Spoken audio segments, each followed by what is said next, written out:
You are now listening to Lady Denim.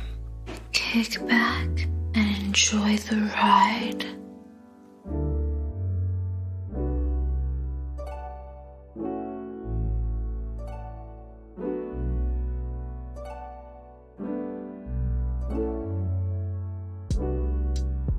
Welcome, ladies and gentlemen. This is your host, Lady Adenum, and today's topic we're going to be talking about religion and spirituality. There are some 4,300 religions in the world, but there are 12 major religions that are global. Baha'i, Buddhism, Christianity, Confucianism, Hinduism, Islam, Jainism, Judaism, Shinto, Sikhism, Taoism, and Zoroastrianism. Religion throughout history has been a part of many people's lives, whether it be through political power or of free will. It is also a way of life for others. It can be positive and inspiring, and yet it can also be bathed in the blood of the innocent, relentless and sadistic. I believe in God and spirituality, but I question religion as a whole. I feel most are man-made, and in reality extend from each other. They're connected in the sense they're all based around the belief in a higher power, who is the creator of all that is living. And if you do not obey or walk the path of righteousness, you will be damned to hell. But what is truly the path of righteousness? Religion exercises power and control over their followers by convincing them that God needs to be worshipped in specific ways, instilling fear into their followers to stay in line like a flock of helpless, mindless sheep, enforcing indoctrination by specific threats and promises. Religion itself can be an exceedingly profiting business. They're all very wealthy because they manage to convince people that they can be trusted with their sins and promise salvation. With that alone, they claim and use God's name to extract large amounts of money in order to supposedly serve God properly. They're all given an ordinance protection under the law, laws which they themselves were largely responsible for enacting.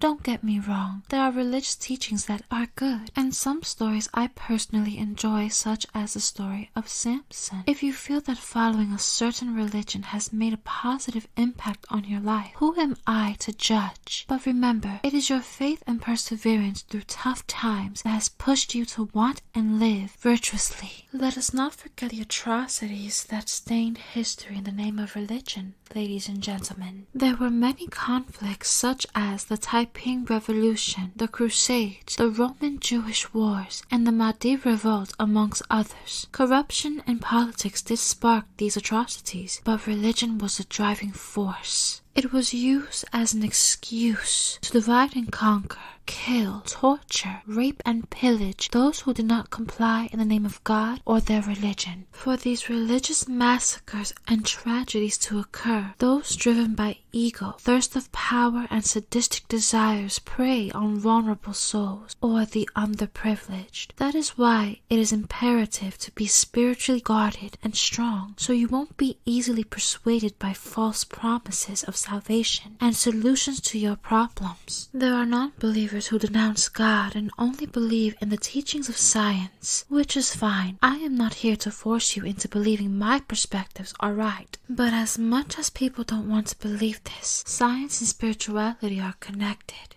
It has been proven that when we die, energy or matter is released from our physical body. I personally cannot find the exact article that supports this, but I did find related articles. Links will be in the description. Spirituality to me is energy and knowing that God exists, but He is not going to solve every mishap in my life. I have to learn and experience on my own, while understanding the concept of where to pour my energy into, giving it life.